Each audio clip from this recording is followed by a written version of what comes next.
They all had to die. We wanted Steiner alive! Why did you have to kill him? The numbers were telling me to! Why don't you fucking understand?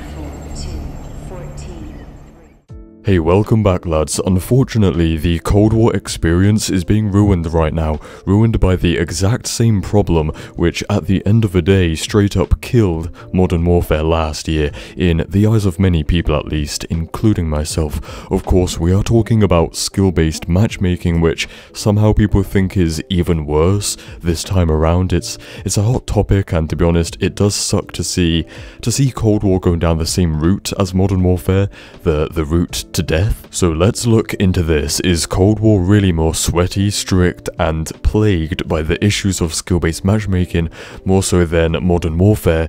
Well, the good news is, no, it's actually not. The bad news is, it's about the same, and when you have a system which puts together matches of players based on their, gaming ability and performance, instead of the connection, making connection a priority, it's just not great, is it? It's not a good thing. Essentially, the matchmaking system does not work in favor of us gamers, us players of the game, but there are people out there that like it, but at the same time, it is a big problem, and that's why for the last 2 COD games over the last year, it's been the biggest issue which people have spoken out against. SBMM, or skill-based matchmaking, is a complex algorithm which affects different players in different ways, and it's, to be honest, way over my head, way over my understanding, but we all know that it is there to, protect players which are really, really bad at the game, right? To kind of nurture these terrible younger players, and then they're more likely to spend money on the games and on microtransactions,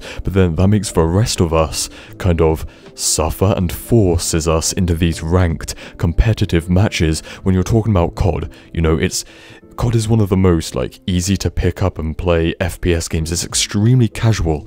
So when you have this system which artificially makes it competitive, trying to force it to be like CSGO or something, a game which is much more competitive focused, it just doesn't mix well. It just feels fucky, and I think Nuketown is actually a really good example that we are gonna get into, because the only difference I noticed from my own personal playing experience of Cold War versus Modern Warfare is Modern Warfare actually had more ways around it, right? You had Shipment, which is just AIDS and pure chaos, and you had Ground War, which was 64 players on these really big, open maps, and those modes are all I played in Modern Warfare and really saved the game for me, because they're just kind of what you know and love from Call of Duty. But Cold War does not have those exact things or even replacements. You might have hoped that Nuketown would be like this game's version of Shipment, but it's just not. It feels skill-based matchmaking, and I've played Nuketown, loads of different versions, loads of different games for 10 years now, and